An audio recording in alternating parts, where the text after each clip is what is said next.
Okay. Oh, well, I can talk first. Thank you.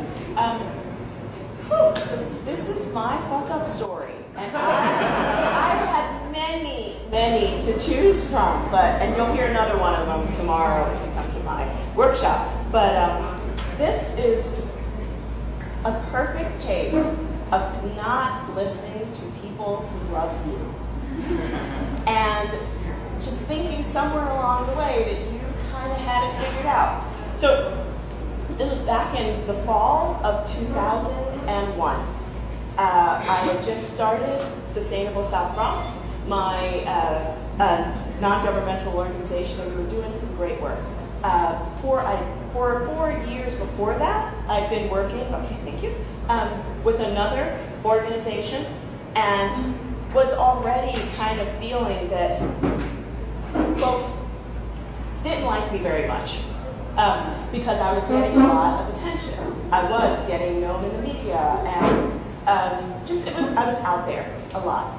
And these other folks within the social justice world that I was in. And one day, in the fall of 2011, my mentor took me out for lunch. And she was a woman of a certain age and experience and expertise, and she's brilliant. And she sat me down and said, Majora, you're building something wonderful. And you may not feel like you're doing much, but there are folks out there that hate you for it. And you're going to have an international profile. And you need to be more aware of who you keep in your inner circle. And I moved into this work when I was almost 30 years old. So I felt like most of the people who were doing it knew a lot more about it than I did. And I was really I just wanted to be liked. I was a 30-year-old big kid. I wanted to be liked by my peers, but I'm sure some of you can relate. But I was just, and little things just kept happening where it was just like, I would walk into a room and people would say things to me like, oh, well, we don't get the kind of press that you do, but we're still good. And I'm like, I never said you weren't. I think we all do really great work. But things like that kept happening. And my mentor was just like, stay where you are, do your work, but be mindful of who your friends are.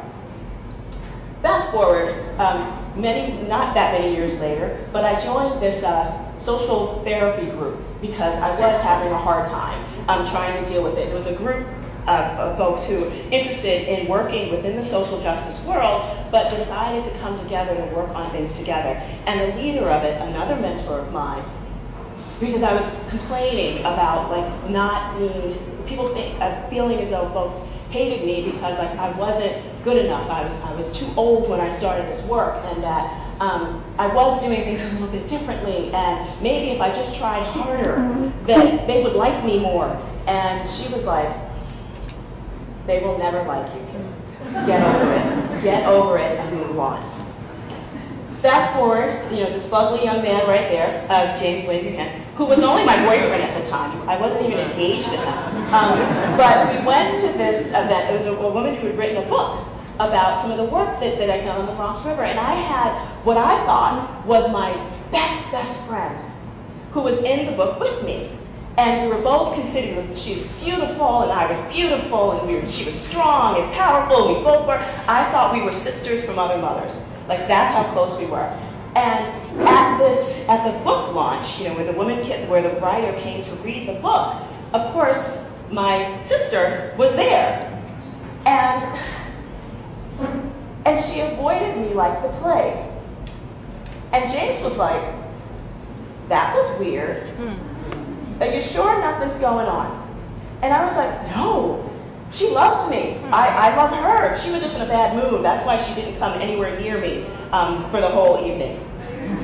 And for months after that.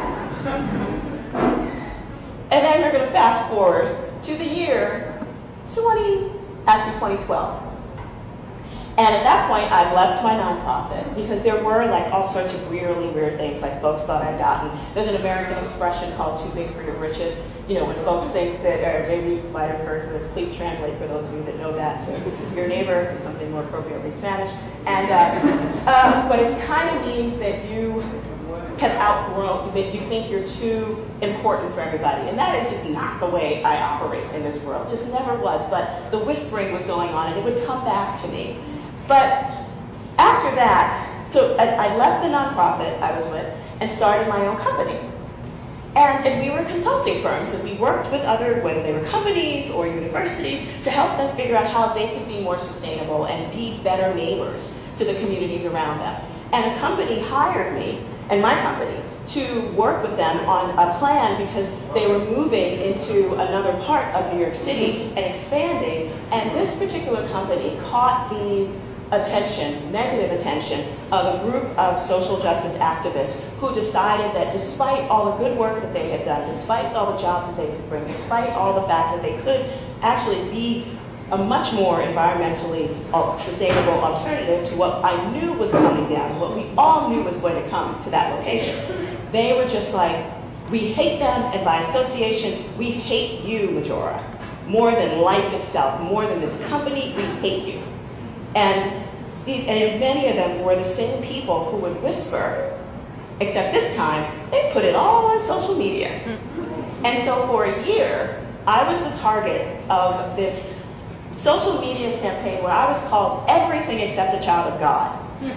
And just, I was stealing from the community, I was destroying the good work of people, I was stealing credit. I was just like, have I done anything decent? Apparently not. And so this year-long social media campaign ended. Well, it didn't really end, but kind of. This is what it sort of culminated into. With me, being on the front page of the New York Times, above the fold, being called a betrayer of my community by these same people that were just, frankly, straight up jealous that they weren't getting the kind of attention that I was getting. And in many cases, weren't doing the same kind of work I was doing either. But it didn't matter, because haters will hate. They will. And you know what? You will live.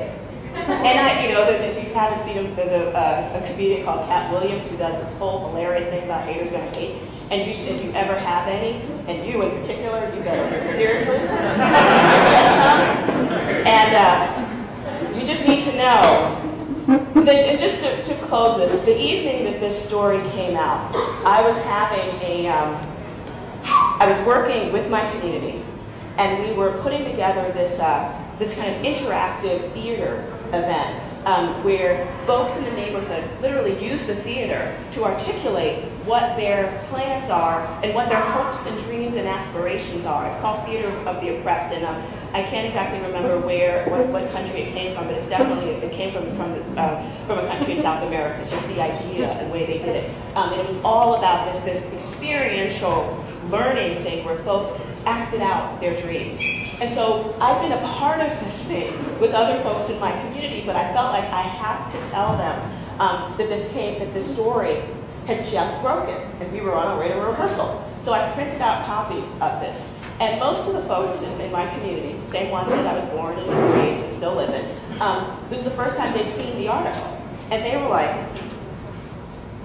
who are they talking about betraying the community? Like, was there another Majora Carter? And they were like, you know what?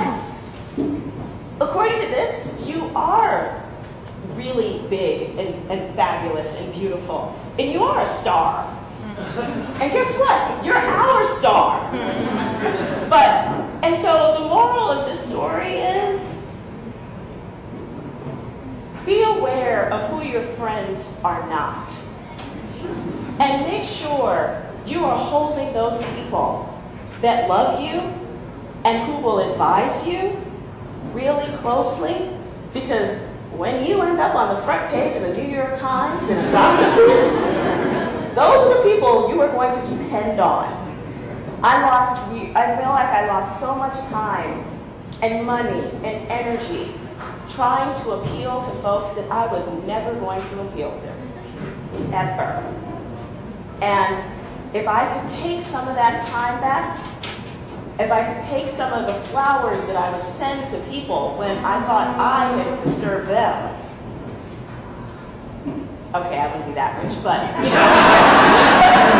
But the time thing is really, really big. And so just remember, be aware of who your friends are not. And love them on their side.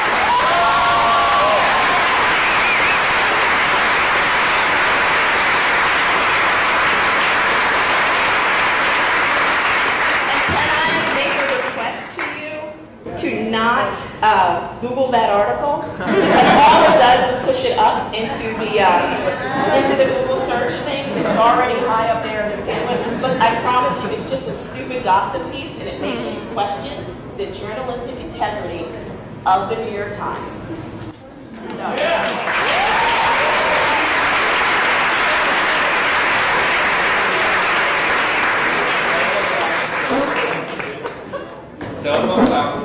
So, preguntas, puede ser en inglés o en español, y aquí las manos, la primera mano que vea.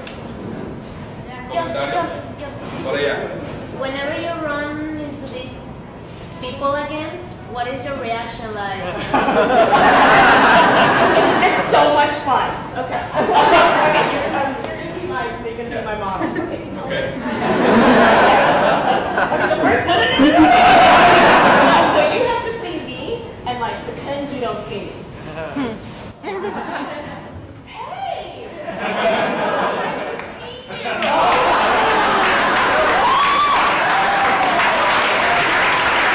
That's what I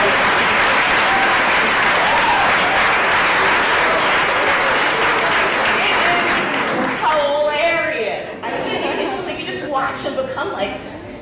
And now I'm like, I understand why I provoked that reaction. But before, okay. Okay, ¿alguien más? Aquí. How do you avoid that this doesn't get sent to you? Oh, you can't. I mean, it hurts. It hurts. It was so painful, I can't even tell you. And to just know that people all over the country, all over the world saw this. And believe me, there were plenty of folks who saw it and were like, this is fucked up. Like, it's not really, seriously, this is fucked up. And it's just not true.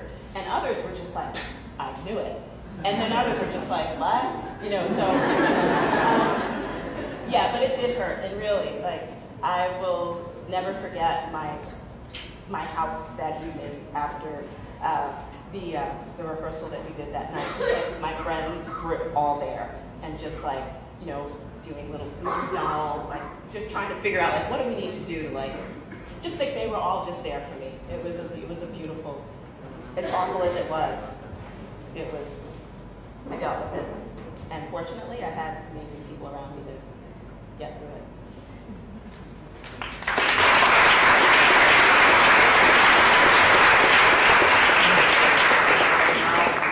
Talking about professional reputation, how did you manage to, well, in the back, I mean, you were at the front page, they were talking, you know, about you and everything, so how did you manage to, you know, to dust off? Yeah, well, I mean, I think we might have lost some business at first, and then I think, but then there were others who were just like, this just doesn't seem right. And I think we also got some new business as a result of it, because I think some other folks were just like, she sounds like somebody who's getting stuff done. And maybe that's who we should be working with. And there were people who literally came to us because of that article. When they read it, it was like, clearly, there's something wrong here that doesn't warrant, you know, the kind of obnoxious things that they were saying about me. Like, they were talking about my looks, they were talking about where I lived, they were talking about nothing that had anything to do with the substance of, and there were issues that we could have talked about and used that kind of ink, that kind of, you know, space, you know, to talk about like what's economic development in low-income communities and how do we make sure this happens in an appropriate way. Like, I would have loved to have that conversation, but guess what? The New York Times never would have put something like that on the front page because they really don't care about poor people. But that's another story.